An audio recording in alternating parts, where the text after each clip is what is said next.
आप सभी दर्शकों का बहुत बहुत स्वागत है देश न्यूज के खास कार्यक्रम प्रेस वार्ता में। मैं हूं आपके साथ निशा तिवारी। दर्शकों, प्रेस वार्ता में आज हम जानेंगे देश दुनिया की तमाम बड़ी अपडेट, बड़ी खबर, ऐसी कौन सी खबर है जो आज सुर्खियों में है और अखबारों में प्रमुखता से प्रकाशित की गई है। हमारे साथ हमारे मेहमान एडिटर सूरज जी, हमारे साथ स्थानीय संपादक राजेश जी, हमारे साथ उत्तराखंड से महेश जी, हमारे साथ लखनऊ उत्तर प्रदेश से ज्ञानेश जी, हमारे साथ छत्तीसगढ़ से स्थानीय संपादक सुनील जी हैं। और तमाम बड़ी अपडेट और तमाम बड़ी जानकारी आज हम लेंगे।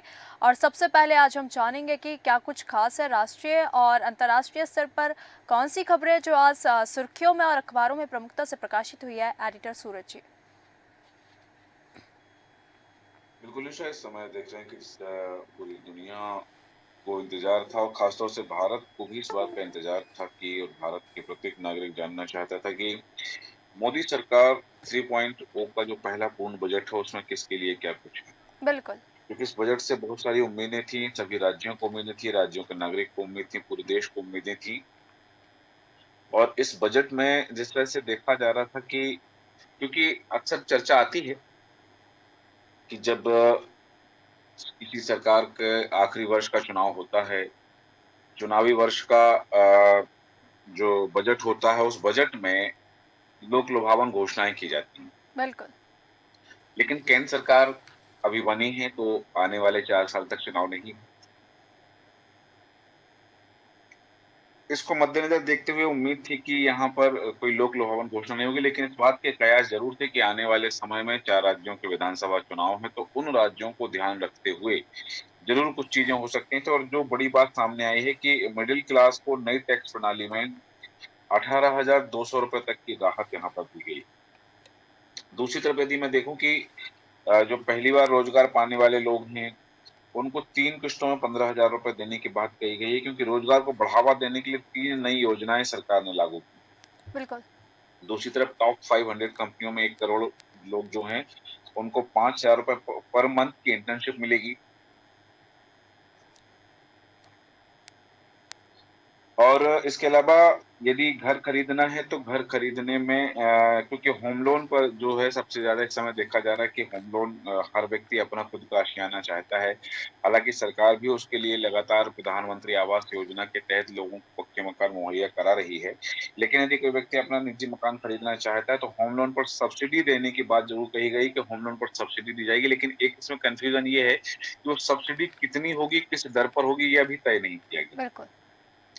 दूसरी तरफ एमएसएमई के व्यापारियों के लिए भी है कि जो मध्यम और लघु व्यापारी हैं, व्यवसायी हैं, जो उद्योग लगाते हैं, यदि वो उन्होंने ऋण लिया है और वो समय पर ऋण को चुकाते हैं, जी। तो दुगना दुगना ऋण उनको प्राप्त होने की बात है कि यदि पहली बार उन्होंने 10 लाख रुपए लिया है और वो चुका दिया, तो दूसरी बार में उनको 20 लाख रुपए मिलेगा। एक और बात यहाँ पर है कि 6 करोड़ जमीन का रिकॉर्ड जो है, 6 करोड़ का जमीन रिकॉर्ड रखा गया और 1 करोड़ प्राकृतिक खेती से जुड़ेंगे। खेती और किसानों के लिए जो प्रावधान किया गया, क्योंकि प्रॉपर्टी बेचने पर महंगाई का लाभ नहीं मिलेगा, पर टैक्स घटाकर उनको 12.5% बचने की उम्मीद है। क्योंकि जो बात आती थी, कई बार देखा जाता था कि जो मकान बेचने पर जो राशि आई है वो आय में जोड़ ली जाती थी। तो उससे एक अलग विषय पर चलते हुए उन्होंने एक नया प्रावधान जो किया है कि उस पर टैक्स घटाने की बात कही है। और एनपीएस में निजी कंपनियों के जो कर्मियों का अंशदान है वो 14% की बात कही गई। और एक short term capital gain tax जो है 5% और लॉन्ग टर्म के लिए 2.5% बढ़ा दिया गया है। तो इस बिल्कुल। तरह से सभी वर्गों का ध्यान रखा गया, सर्वहारा वर्ग का ध्यान रखा गया है, महिलाओं का है, युवाओं का है, किसान का है। क्योंकि एक चीज और देखी जा रही थी, क्योंकि हाउसिंग आवंटन का बजट जो था वो 35% बढ़ा है और 40 लाख से कम दाम के घरों की बिक्री बढ़ जाएगी। जी। एक बात जरूर यहाँ उल्लेख करना चाहूंगा कि जिस तरह से बजट को लेकर के तमाम कवायद थी पक्ष पक्ष की ओर से, इसमें प्रतिक्रियाएं आई हैं। सत्ताधारी दल ने कहा है कि यह बजट जो है देश के विकास का बजट है और भविष्य की नींव गढ़ने का बजट है। दूसरी तरफ विपक्ष ने कहा कि ये कांग्रेस के बजट की कॉपी की गई है और हाँ, जैसा था वैसा ही हमारा बजट जो था पूर्व में वो पेश कर दिया गया है। तो इस तरह से इसको लेकर के तमाम बातें भी सामने आई है। एक खबर का जिक्र करना चाहूंगा अंतर्राष्ट्रीय स्तर पर, और वो खबर इसलिए जरूरी है क्योंकि ये शब्द हमने अभी हाल ही में देश के लोकसभा चुनाव में सुने हैं कि जब देश में लोकसभा चुनाव थे, भी संविधान का ज़िक्र होता था और अब अमेरिका के राष्ट्रपति चुनाव में संविधान का ज़िक्र हो रहा है। जो कमला हैरिस हैं, जो राष्ट्रपति पद की प्रत्याशी हैं, जो बाइडेन की जगह जिन्हें नामित किया गया है प्रत्याशी घोषित किया गया है राष्ट्रपति पद के लिए, उन्होंने घोषणा की है, उन्होंने वह हवाला दिया है कि ट्रंप संविधान खत्म कर देंगे क्योंकि ये सही है इसलिए कि हमने भारत में देखा कि संविधान बचाओ को लेकर के कि ये पार्टी आई तो संविधान खत्म हो जाएगा, वो देश में जीते तो ऐसा हो जाएगा। अब यही चीज़ वहाँ देखी जा रही है। बिल्कुल। तो ये जो चीजें हैं क्योंकि हमने देखा है कि यहाँ चुनाव संविधान की बात को लेकर के क्योंकि वो जो चुनाव के समय बात चली थी, फिर उसके बाद में वो संविधान की हत्या दिवस तक वो बात चली है और वहां तक जाके वो बात रुकी हुई है। तो अब यहाँ अमेरिका के राष्ट्रपति चुनाव में क्योंकि जो डेमोक्रेटिक नेता हैं चक शूमर और जेफ्रिक ने भी कमला का समर्थन कर दिया है। कमला हैरिस भारतीय मूल की नागरिक हैं और वो राष्ट्रपति चुनाव की दौड़ में है। ट्रंप को वो कितनी कड़ी चुनौती देंगे ये देखना दिलचस्प होगा। जी निशा। जी बिल्कुल, तमाम हम मध्य प्रदेश की अपडेट ले लेंगे। मध्य प्रदेश में क्या कुछ खास है, क्या कुछ सुर्खियों में है आज। हमारे साथ स्थानीय संपादक राजेश जी हैं। राजेश जी, तमाम मध्य प्रदेश की बड़ी अपडेट दर्शकों के साथ साझा करें। बिल्कुल निशा, जिस तरह से मंगलवार को केंद्रीय बजट आया और उस केंद्रीय बजट में मध्य प्रदेश को लेकर भी कई सौगात है और यही सारी चीजें हैं जो समाचार पत्र में आज सुर्खियों में है।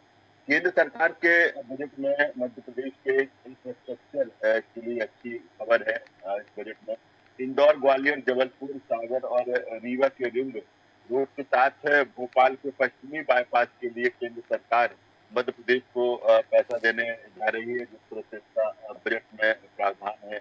इसके अलावा सिंघत के लिए भी मोहन सरकार को पैसा मिलने वाला है, इसको लेकर भी बजट में प्रावधान है।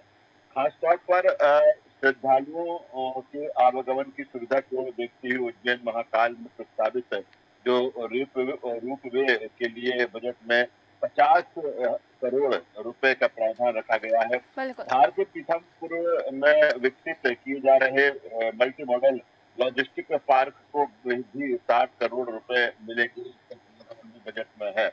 इंफ्रास्ट्रक्चर डेवलपमेंट में वित्तीय वर्ष 2024-25 में मध्य प्रदेश को 10,500 करोड़ रुपए मिलेंगे। इसमें 9,750 करोड़ रुपए सिर्फ राष्ट्रीय राजमार्ग परियोजनाओं के लिए खर्च होंगे। अगले 5 साल में 29,710 करोड़ रुपए मध्य प्रदेश के खजाने में आएंगे। जी। दूसरी तरफ CRIF फंड में 3,000 करोड़ रुपए रखे गए हैं। इसमें से चालू वित्तीय वर्ष में 250 करोड़, NH में 7,000 करोड़ में से 2,500 करोड़, मेंटेनेंस पर 50 करोड़ खर्च होंगे। तो तमाम परियोजनाओं के लिए जिस तरह से बजट में किया गया है और उसके बाद निश्चित तौर पर जो मध्य प्रदेश का जो विकास है, जो डेवलपमेंट है और तेजी के साथ होने की उम्मीद जताई गई है, क्योंकि मुख्यमंत्री डॉक्टर मोहन यादव ने जिस तरह से बजट के बाद ये कहा है कि ये विकास का बजट है। मध्य प्रदेश के हिस्से में भी जो राशि आई है उसके तेजी के साथ जो विकास जो है वो गति मिलेगी, चाहे वो इंफ्रास्ट्रक्चर की बात हो, तमाम जो परियोजनाएं केंद्र के सहयोग से मध्य प्रदेश में संचालित हो रही हैं, उसमें गति मिलेगी। एक और बड़ी खबर है, महिलाओं के लिए है, लाडली बहनों के लिए है। जिस तरह से मंगलवार को मोहन कैबिनेट की बैठक हुई, इस कैबिनेट बैठक में रक्षाबंधन से पहले डॉक्टर मोहन यादव सरकार लाडली बहनों को त्योहार का शगुन देने जा रही है। इसके तहत योजना से जुड़े हर महिला के खाते में 1 अगस्त को 250 रुपए यानी कि 250 रुपए डाले जाएंगे। ये राशि जो लाडली बहना योजना है उसमें जो 1,250 रुपए की राशि मिलती है उसके अतिरिक्त है। तो इसको इस तरह से समझा जा सकता है कि अब लाडली बहना योजना की जो पात्र महिलाएं हैं, बहनें हैं, उनको अगस्त महीने में 15 मिलेंगे। 250 रुपए जो रक्षाबंधन का कानून है वो सीएम मोहन यादव दे रहे हैं और 1,250 रुपए तो उन्हें लाडली बहना योजना के रूप में मिल पाएगी है। जी। मुख्यमंत्री ने कहा कि लाडली बहना की हर महीने आने वाली 1,250 रुपए की राशि 5 तारीख को खातों में जमा होगी, यानी कि 1 तारीख को 250 रुपए आएंगे और 500 रुपए 5 अगस्त को आएंगे। रक्षाबंधन पर सभी जनप्रतिनिधियों से भी ये भी कहा गया है कि वो अपने अपने क्षेत्रों में जाकर महिलाओं से राखी बंधवाएं। इसके अलावा अगर हम कैबिनेट में अन्य प्रस्तावों की बात करें जो विकास से जुड़े हुए हैं, जिसमें मध्य प्रदेश ITES और EMS DS निवेश संवर्धन नीति जो 2023 से है, उसमें संशोधन को मंजूरी मिल गई है। यानी कि जो नई निवेश नीति है 2016 के बाद 60 साल बाद नई निवेश नीति लागू की गई है, और जिस तरह से लगातार प्रदेश सरकार का फोकस निवेश को बढ़ाने को लेकर है। पहले उज्जैन में रीजनल इन्वेस्टर समिट हुई थी, और अब उज्जैन में रीजनल इन्वेस्टर समिट हुई। तो कैसे निवेशकों को तमाम सुविधाएं मुहैया कराई जाए, और इसी को लेकर जो नई निवेश नीति है लागू की है। जी एक खबर, जिस तरह से नागर सिंह चौहान लगातार नाराज चल रहे थे, और जब से उनका जो विभाग है वन और पर्यावरण, जब से किया गया उसके बाद उनकी जो नाराजगी है वो साफ देखी गई थी। उन्होंने ये कहा था कि यहाँ तक कि धार से उनकी जो पत्नी सांसद है, उन्होंने कहा कि उसको तुम सांसदी छुड़वा लेंगे, और वो दिल्ली भी गए थे, और दिल्ली में उन्होंने कोशिश की थी कि अमित शाह से उनकी मुलाकात हो जाए, बीजेपी के राष्ट्रीय अध्यक्ष JP नड्डा से मुलाकात हो जाए, लेकिन ये मुलाकात नहीं हो पाई। उनकी मुलाकात केंद्रीय कृषि मंत्री शिवराज सिंह चौहान से हुई। उनकी मुलाकात बीजेपी के प्रदेश अध्यक्ष और सांसद VD शर्मा से हुई। कहीं न कहीं उन्होंने उनको समझाया। इसके बाद नागर भोपाल आए, और जिस तरह से वन और पर्यावरण मंत्रालय उनसे चुना, उनकी मुख्यमंत्री डॉक्टर मोहन यादव से कल मुलाकात हुई। उनसे संगठन महामंत्री हितानंद शर्मा से उनकी मुलाकात हुई है, और उनको ये आश्वासन दिया गया है कि उन्हें भविष्य में अच्छा पद दिया जाएगा, अच्छा विभाग उनको दिया जाएगा। उसके बाद जो नागर सिंह चौहान है, उनके जो तेवर है वो नर्म हुए हैं। उन्होंने मंगलवार को तो नागर ने यहाँ तक के एक वीडियो जारी करके खुद को अविभाजित का विधायक कहा था, और इससे इस्तीफे की जो अटकलें हैं वो और बढ़ गई थी। लेकिन बिल्कुल जब उनकी CM डॉक्टर मोहन यादव और संगठन महामंत्री हितानंद शर्मा से मुलाकात हुई, उसके बाद उनके जो तेवर है वो नर्म है, बिल्कुल और ये माना जा रहा है कि अब नागर मान गए हैं। उनके पास जो विभाग है, इसके अलावा वन और पर्यावरण मंत्रालय के अलावा और विभाग के अलावा, वो उससे ही वो सहमत हो गए हैं। और देखना होगा कि आगे क्या कुछ उनको आश्वासन दिया है, क्या कुछ नागर ने जिस तरह से भोपाल से लेकर दिल्ली तक कवायद की है, उन्हें किस तरह वेटेज देने की बात करी गई। जी बिल्कुल जी ज्ञान हम जाएंगे सीधे हमारे साथ छत्तीसगढ़ से स्थानीय संपादक सुनील जी हैं। सुनील जी, तमाम छत्तीसगढ़ में क्या कुछ खास है, दर्शकों के साथ साझा करें। निशा, आज राजनीतिक रूप से छत्तीसगढ़ काफी गहमा गहमी यहाँ रहने वाली है, क्योंकि कांग्रेस ने एक बड़ा प्रदर्शन बीजेपी के खिलाफ आयोजित किया है, और जी इसमें जो प्रदेश प्रभारी हैं सचिन पायलट, वो भी हिस्सा लेने आते हैं। मामला बीजेपी सरकार के 6 वर्ष के माफ कीजिएगा, मात्र 6 माह के शासनकाल से जुड़ा हुआ है, जी कि जब विष्णुदेव साय सरकार ने यहाँ पर पदभार ग्रहण किया, उसके बाद से बीते अभी 6 माह में जो उनका कार्यकाल रहा है, कांग्रेस ने उसे फेल बताया है, और कहा है कि कानून व्यवस्था की स्थिति खराब है, योजनाएं ठप हो गई हैं, और सरकार अपने वादों पर खरा नहीं। इस बिल्कुल तरह के गंभीर आरोप लगाकर कांग्रेस मैदान में है। वहीं दूसरी ओर बीजेपी ने इसका तगड़ा जवाब दिया है। उसने कहा है कि जो मोदी गारंटी है, इसके अलावा महिला बंधन योजनाएं हैं, और जो भी किसानों के साथ वादे किए वो मात्र 24 घंटे में पूरे कर दिए गए, जब विष्णुदेव साय ने मुख्यमंत्री की कुर्सी संभाली। जी लिहाजा राजनीतिक कसाकसी देखने को मिल रही है। विधानसभा का सत्र जारी है। इस बीच ये मुद्दा उठ रहा है कि इस आयोजन को लेकर विधायकों की आम राय नहीं है, क्योंकि ज्यादातर विधायक चाहते हैं कि मात्र 6 माह का कार्यकाल किसी भी सरकार को परखने के लिए उपयुक्त नहीं, बिल्कुल कम से कम साल भर तो हो जाती देते, जी तब जाके ऐसे प्रदर्शन आयोजित करते। तो कांग्रेस के इस जो विधानसभा घेराव प्रदर्शन है, इसमें क्या विधायक शरीक हो पाएंगे कि नहीं हो पाएंगे, देखना गौरतलब होगा, क्योंकि सदन चल रहा है और विधायक नहीं चाहते कि जनता का कीमती समय बर्बाद हो धरना प्रदर्शन में जाकर। उससे बेहतर है वो सदन में रहकर अपने जाके आवाज उठाएं। तो एक विश्वास में नहीं लिया गया है। ऐसा भी कहा जा सकता है कि कई विधायक हैं कांग्रेस के जो राजी नहीं है कि इस तरह के राजनीतिक कार्यक्रम में चलता सत्र छोड़ के। बिल्कुल। अब यह देखना गौरतलब होगा कि कांग्रेस का ये प्रदर्शन किस तरह का रहता है, प्रदर्शन। इसके अलावा छत्तीसगढ़ में बाढ़ की स्थिति की जा रही थी। बस्तर संभाग पूरा जलमग्न हो गया था। यहाँ एनएमडीसी के बांध भी टूट गए थे। अब यहाँ पर बड़े पैमाने पर सरकार राहत और बचाव कार्य चला रही है। जनहानि की तो सूचना नहीं है। लोगों के मवेशी बह गए हैं, घर टूट गए हैं और कई तरह की उन्हें कठिनाई पड़ रही है इन दिनों। इस पर भी प्रशासन तेजी से वहां पर कार्य। निष्ठा जी, छत्तीसगढ़ में नक्सली गतिविधियां भी इन दिनों देखी जा रही, ऑपरेशंस बारिश भी चलाए जा रहे हैं। दो शहादत छत्तीसगढ़ पुलिस को झेलनी पड़ी है। दो उनके बड़े निर्भीक जवानों को यहाँ पर शहीद होना पड़ा था बीजापुर में। उसके बाद से सर्चिंग तेज कर दी है। पूरा बॉर्डर एरिया पर अब चौकसी भी बढ़ा दी गई है। नक्सलियों को मुंहतोड़ जवाब देने की कोशिश। जी बिल्कुल। तमाम उत्तराखंड की अपडेट ले लेंगे। उत्तराखंड में क्या कुछ खास है महेश जी? उत्तराखंड में आज क्या बड़ी अपडेट है, क्या बड़ी खबर है, दर्शकों के साथ साझा करें।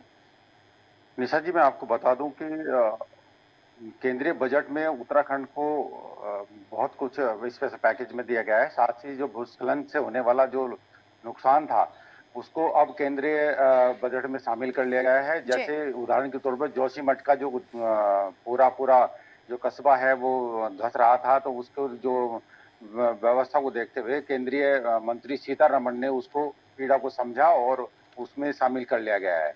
तो मैं आपको बता दूं कि जो उत्तराखंड के कर्मचारी हैं वो बहुत ज्यादा उत्साहित नहीं है, वो निराशा उनके हाथ लगी है। तो आयकर की जो पुरानी पेंशन है के चाहने वाले लोग हैं उन्हें भी निराशा ही हाथ लगी है। तो आपको बता दूं कि उत्तराखंड में अभी तक जो भोले के भक्त हैं 6 लाख के आसपास वो अभी तक यहाँ से कांवड़ यात्रा में शामिल हो गए हैं और कांवड़ लेकर के अपने गंतव्य को चल दिए हैं। कुछ छोटी मोटी घटनाओं को यदि देखा जाए, दरकिनार कर दिया जाए तो बाकी शांति से चल रही है। तो आपको बता दूं कि जो वेदर है उत्तराखंड का, चमोली बागेश्वर में भारी बारिश के चलते अलर्ट जारी कर दिया गया है। लोगों से कहा गया कि अनावश्यक रूप से वो घरों से बाहर न जाएं और खासकर नदी के क्षेत्र के रहने वाले व्यक्ति वो अनावश्यक न जाएं। चमोली में पिंडर नदी के ऊपर एक जो ट्राली है उसमें 3 लोग फंसे हुए रहे हैं और लगभग 11 घंटे से वो वहां पर फंसे हुए हैं। एसडीआरएफ उनके रेस्क्यू के लिए कार्य कर रहा है।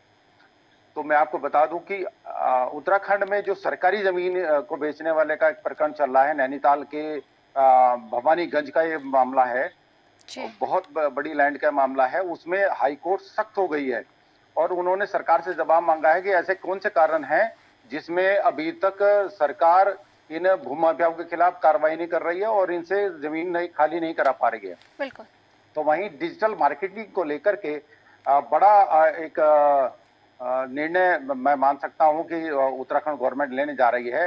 आईटीडीसी के तहत जो कंप्यूटर डिजिटल मार्केटिंग की बात है, 10,000 युवाओं को चिन्हित किया गया है और वो डिजिटल मार्केटिंग के साथ साथ ड्रोन भी सीखेंगे ताकि वो जो एग्रीकल्चर और अन्य जगह जहां ड्रोन की आवश्यकताएं हैं वहां पर वो उपयोग में ला सकें। तो साथ ही टाटा ट्रस्ट ने भी संकल्प लिया है कि वो कौशल विकास प्रशिक्षण के तहत लगभग 15,000 युवकों को वो रोजगार के लिए यहाँ पर प्रशिक्षण देंगे ताकि गांव का जो प्लान है वो रोका जा सके, जो पहाड़ों से आने वाला प्लान है वो रोका जा सके। एक महत्वपूर्ण खबर ये भी है कि जो राज्य आंदोलनकारी हैं वो पिछले 10 महीने से उन्हें पेंशन नहीं दी गई है। उसका कारण यहाँ बजट ना होना है। तो साथ ही मैं आपको बता दूं कि हरिद्वार में एक कांवड़िया जब नहाने के लिए गंगा में उतरा, वो अपना बैलेंस खो गया। वहां पर एसडीआरएफ ने उसकी जान बचाई। ऐसे में एक तरीके के वो अकेला बताया जा रहा था बच्चा। तो पूरे दिन की बात करूं तो कल लगभग एसडीआरएफ ने 6 लोगों की जान बचाई है। ऐसे में एसडीआरएफ उनके लिए देवदूत ही बन के आई है। उत्तराखंड के चीफ मिनिस्टर पुष्कर सिंह धामी का कहना है कि ये जो बजट है ये बहुत ही संतोषजनक बजट है और इससे उत्तराखंड में विकास की जो गति है वो बढ़ेगी। तो साथ ही कांग्रेस ने इसे कहा कि इससे कोई खास होने वाला नहीं है, ये बजट बहुत ज्यादा आशावादी नहीं है। उत्तराखंड में इस बार उत्तराखंड की अमेरिका की फैकल्टी एमबीए के छात्रों को पढ़ाएगी। ये पहली बार हो रहा है उत्तराखंड में कि एमबीए की जो छात्र हैं उन्हें 30-30 दिन के लिए वहां की जो फैकल्टी है वो आएंगे और वो पढ़ाएंगे। इसके लिए उनका एक एमओयू साइन हो गया है। तो ये काफी अच्छी खबरें आज की रही हैं। तो साथ ही एक खबर मैं आपको बता दूं केदारनाथ से है। जी गौरीकुंड केदारनाथ पैदल मार्ग जो लगभग 700 मीटर के आसपास भूस्खलन हो गया था, वहां से चट्टान खिसका दी गई है और वहां पर पैदल यात्री अब निकल सकते हैं, 2 व्हीलर निकल जी, सकते हैं। बिल्कुल। 4 व्हीलर के लिए आवाजाही के लिए अभी थोड़ा सा इंतजार करना जी पड़ेगा। जी महेश। और अपनी जो प्रतिष्ठा यात्रा है जो वो हरिद्वार से लेकर के केदारनाथ के लिए चलाएगी, वो हमारा जो प्रदेश अध्यक्ष हैं कांग्रेस के, उन्होंने कहा है कि इसे राजनीति से जोड़ के ना देखा जाए। बिल्कुल। कांग्रेस इसे संकल्प के रूप में ले रही है। जी जी महेश जी, तमाम उत्तर प्रदेश की अपडेट ले लेंगे। उत्तर प्रदेश में क्या कुछ खास है, लखनऊ ब्यूरो से हमारे साथ ज्ञानेश जी हैं। ज्ञानेश जी, तमाम लखनऊ ब्यूरो से क्या बड़ी अपडेट सामने आ रही है, दर्शकों के साथ साझा करें। जैसे मैं आपको बताना चाहूँगा देखिए चुनाव के बाद में पहला सत्र का आगाज जो है विधानसभा का वो 29 जुलाई से शुरू होगा और सहयोगी बिल्कुल। दलों के तेवर से अगर देखें तो भाजपा में बेचैनी नजर आ रही है क्योंकि नौकरियों में आरक्षण समेत कई मुद्दों पर घेरेगा विपक्ष और प्रशासनिक अधिकारियों की मनमानी का आरोप लगातार जो है वो आरोप लगाया जा रहा है, उस पर भी घेरेगा विधानसभा में। और विपक्ष के साथ बीजेपी के सहयोगी भी लगा रहे हैं आरोप। कांवड़ यात्रा के दौरान नेम प्लेट का मुद्दा भी उठाया जाएगा विधानसभा में और जी। इस मुद्दे पर एलएलडी ने विरोध में स्टैंड लिया था और इस बार 5 दिन का पूरा होगा यूपी का मानसून सत्र। बिल्कुल। वहीं मैं बात करूं तो लोकसभा चुनाव के नतीजों से उत्साहित है कांग्रेस क्योंकि लोकसभा के जो नतीजे आए थे उससे काफी उत्साहित नजर आई कांग्रेस और उपचुनाव के साथ में विधानसभा के आम चुनाव पर नजर लोकसभा चुनाव के परिणामों के बाद में प्लान किया गया है, तैयार कांग्रेस ने तैयार किया। कांग्रेस ने यूपी में 5 पॉइंट प्लान तैयार किया है जिसमें आरक्षण होगा, बेरोजगारी होगा और महंगाई के मुद्दों पर, साथ ही किसानों की स्थिति के मुद्दों को धार देगी बिल्कुल। कांग्रेस। वहीं मैं बात करूंगी साथ कि मुख्यमंत्री योगी आदित्यनाथ ने एक बार फिर लापरवाह अधिकारियों के खिलाफ कड़ा एक्शन लिया है और उन्होंने प्रदेश में विभिन्न आपदाओं में हुई जनहानि और क्षतिग्रस्त फसलों का मुआवजा देने में लापरवाही करने वाले आधा दर्जन से ज्यादा अधिकारियों के जवाब तलब किया गया है, जिसमें इनमें से 5 जिलों के एडीएम एफआर को प्रतिकूल पुरस्कृत दी गई है जबकि 3 एसडीएम से स्पष्टीकरण मांगा गया है। और वहीं बाढ़ संबंधी कार्यों में लापरवाही पर कानपुर देहात के आपदा विशेषज्ञ को निलंबित कर दिया गया है। सीएम ने सभी लापरवाह अधिकारियों को 2 दिन में अपना स्पष्टीकरण शासन के सौंपने को निर्देश दिए और बताया जाता है कि अगर जवाब संतोषजनक नहीं हुआ तो सीएम योगी आदित्यनाथ सख्त कार्रवाई कर सकते हैं। वहीं मैं बताना चाहूंगा कि सीएम योगी की नाराजगी पर 5 एडीएम और एसपी कर्जा बुलडोजर हत्या आरोपियों के मकान को ध्वस्त किया गया। पूरा मामला बलिया में रोहित पांडे हत्याकांड के 3 आरोपियों के पक्के निर्माण को पुलिस और प्रशासनिक अधिकारियों ने मंगलवार को ध्वस्त कर दिया है। सोमवार को सीएम योगी ने डीएम एसपी पर नाराजगी जताई और बलिया में रोहित पांडे के खिलाफ कार्रवाई के लिए कहा था। उनमें रोहित यादव, राइडर के अलावा शेखर यादव और अंकित यादव कोतवाली के सामने दिन दहाड़े हुई हत्या में पुलिस ने 7 के खिलाफ केस दर्ज किया था और सोमवार को आजमगढ़ में हुई समीक्षा बैठक में मुख्यमंत्री योगी आदित्यनाथ ने बलिया के डीएम और एसपी को इस बाबत से सख्त निर्देश दे दिए। वहीं हम अगली खबर की ओर आऊंगा निशा की यूपी से लेकर बिहार तक शराब की तस्करी कोरियर के जरिए हो रही है। खास तौर पर बिहार जहां शराब प्रतिबंधित है वहां पिंड के डिपो में कोरियर से शराब पहुंचाई जा रही है। यूपी एसटीएफ, जिला आबकारी और लखनऊ पुलिस कमिश्नरेट की संयुक्त कार्रवाई में यह भंडाफोड़ हुआ है और सरोजनी नगर में 1056 शराब की छोटी बड़ी बोतलें मिली है। वहीं निशा में बात करूंगा कि बजट में यूपी को मिलेंगे 2.44 लाख करोड़ रुपए और नौकरी और बेरोजगार के रास्ते खोलेंगे। नौजवानों, छात्रों, किसानों और छोटे उद्यमियों पर फोकस है। 2,23,737.23 करोड़ रुपए केंद्रीय करोड़ में होगा यूपी का अंश। जी ज्ञानेश, बहुत बहुत धन्यवाद ज्ञानेश जी, तमाम उत्तर प्रदेश की अपडेट दर्शकों के साथ साझा करने के लिए। तो दर्शकों, आज हमने प्रेस वार्ता में जाना देश दुनिया की तमाम बड़ी अपडेट, बड़ी खबर। मध्य प्रदेश में क्या कुछ खास था, उत्तर प्रदेश में क्या कुछ खास था, उत्तराखंड में क्या कुछ खास था, छत्तीसगढ़ में क्या कुछ खास था, अंतर्राष्ट्रीय और राष्ट्रीय स्तर में क्या कुछ खास था, हमारे मेहमानों ने आप तक साझा की बड़ी अपडेट। तो दर्शकों, प्रेस वार्ता में फिलहाल इतना ही। मुझे दीजिए इजाजत, नमस्कार।